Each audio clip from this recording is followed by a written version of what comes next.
ഡൽഹിയിൽ ആരംഭിച്ച ഹൈഡ്രജൻ ബസ്സിൽ യാത്ര ചെയ്ത് ഗതാഗത മന്ത്രി CP ജോൺ DMRC അധികൃതരോടും ബസ് ഓപ്പറേറ്ററോടും ബസിന്റെ പ്രവർത്തനങ്ങളും സവിശേഷതകളും മന്ത്രി ചോദിച്ചറിഞ്ഞു. മന്ത്രിക്കൊപ്പം RTC CMD Pramosh Shankar, additional resident commissioner Aswathy Srinivas എന്നിവരും ഉണ്ടായിരുന്നു.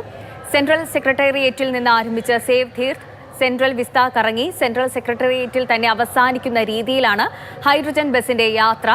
ഗ്രീൻ ഇന്ധനത്തിന്റെ പ്രോത്സാഹനത്തിനും ബസിന്റെ സവിശേഷതകൾ മനസ്സിലാക്കുന്നതിനും സംസ്ഥാനത്ത് ഇത്തരം ബസ്സുകൾ അവതരിപ്പിക്കുന്നതിനുള്ള സാധ്യതകൾ പരിശോധിക്കുന്നതിനു വേണ്ടിയായിരുന്നു യാത്രയെന്ന് മന്ത്രി പ്രതികരിച്ചു. ഉടൻ തന്നെ എന്ന് പറഞ്ഞാൽ നമുക്ക് ടൈം എടുത്തിട്ടാണെങ്കിലും നമുക്ക് ഇല്ലാത്തത് ഒരു സംഭവമാണല്ലോ. ഇങ്ങനത്തെ കുറേ കാര്യങ്ങൾ നമുക്ക് ചെയ്യാനുണ്ട് നമ്മുടെ ട്രാൻസ്പോർട്ടേഷനിൽ. ഗ്രീൻ ട്രാൻസ്പോർട്ട് എന്നുള്ളത് ലോകത്തിപ്പോൾ വലിയൊരു ചർച്ചാ വിഷയമാണ്.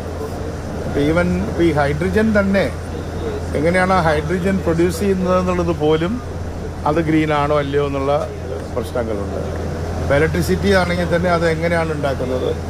ഇപ്പോൾ അറ്റോമിക് എനർജി എടുത്ത ഇലക്ട്രിസിറ്റി ആണോ, കൽക്കരി കത്തിച്ച ഇലക്ട്രിസിറ്റി ആണോ, അങ്ങനെയൊക്കെ ഉണ്ട്.